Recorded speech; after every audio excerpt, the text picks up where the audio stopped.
Somnath खरगेसाहेब police अधीक्षक अहिल्यानगर यांनी स्थानिक गुन्हे शाखेस अहिल्यानगर जिल्ह्यामध्ये गोवंशीय जनावरांची कत्तल करणाऱ्या इसमांची माहिती काढून कारवाई करण्याबाबत आदेश दिलेले आहेत। सदर आदेशानुसार स्थानिक गुन्हे शाखेचे पोलीस निरीक्षक किरणकुमार कबाडी यांच्या मार्गदर्शनाखाली स्थानिक गुन्हे शाखेतील पोलीस उपनिरीक्षक समीर अभंग, पोलीस अंमलदार गणेश लोंढे, संतोष खैरे, अमृत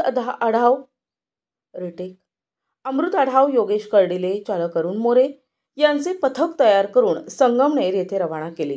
नमूद पथकाने दिनांक 10 नोव्हेंबरला संगमनेर शहर पोलीस स्टेशनमध्ये माहिती काढली असता पथकास इसम साहिल उर्फ साद कुरेशी हा त्याच्या साथीदारांसह शाहिद गणी कुरेशी याच्या घराचे पत्र्याच्या शेडमध्ये गोमांसाची विक्री करत असल्याची माहिती मिळाली।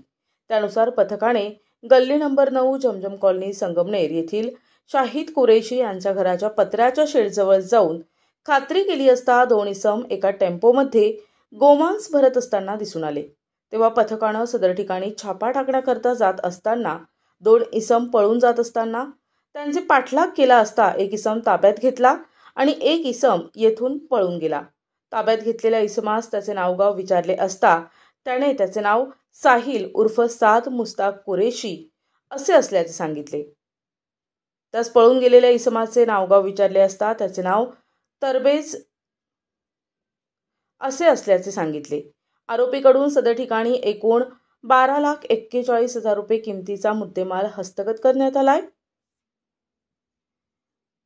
वरील आरोपी विरुद्ध संगमनेर शहर पोलीस ठाण्यात गुन्हा दाखल करण्यात आला असून पुढील तपास संगमनेर शहर पोलीस स्टेशन करत आहे।